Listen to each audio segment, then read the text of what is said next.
నమస్తే కడప వార్త. అసెంబ్లీలో తొలిసారిగా అడుగుపెట్టిన వైఎస్ జగన్మోహన్ రెడ్డి ఉలుకు పలుకు లేకుండా వెనుదిరిగాడు. అసెంబ్లీలో మాట్లాడతాడు ఇందామనుకున్నటువంటి ప్రజలకు నిరాశ ఎదురైంది. తనకు ప్రతిపక్ష హోదా ఇస్తే ఖచ్చితంగా తాము ప్రజా సమస్యలను ప్రభుత్వం దృష్టికి తీసుకెళ్తామని చెప్పి వైసీపీ ఎమ్మెల్యేలు కరాఖండిగా చెప్పేస్తున్నారు. పారిశ్రామిక ప్రగతి, వ్యవసాయ అభివృద్ధి ప్రభుత్వం లక్ష్యమని గవర్నర్ తెలియజేశారు. నోరు విప్పని జగన్ అసెంబ్లీకి వచ్చి ఏం ప్రయోజనమని అధికార పక్షం ఎద్దేవా చేస్తున్నారు. జగన్ వచ్చారు వెళ్లారు, దీనివల్ల ప్రయోజనం ఏంటి? తన ఎమ్మెల్యే పదవి కాపాడుకోవడం కోసమే అసెంబ్లీలో అడుగు పెట్టారని అధికార పక్షం వాదిస్తోంది. ప్రతిపక్షం ఇవ్వాలంటూ పట్టుబట్టిన వైసీపీ సభ్యులు సూపర్ 6 పథకాలను తప్పక అమలు చేస్తామని గవర్నర్ హామీ.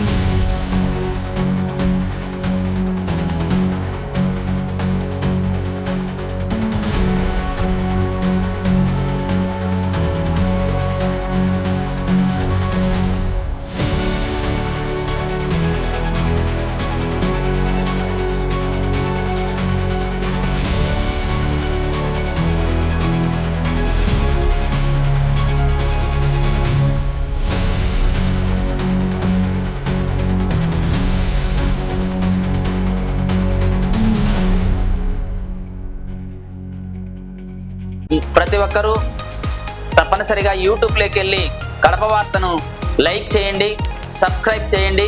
ఇట్లు మీ జి రమణయ్య, ఎడిటర్, కడప వార్త.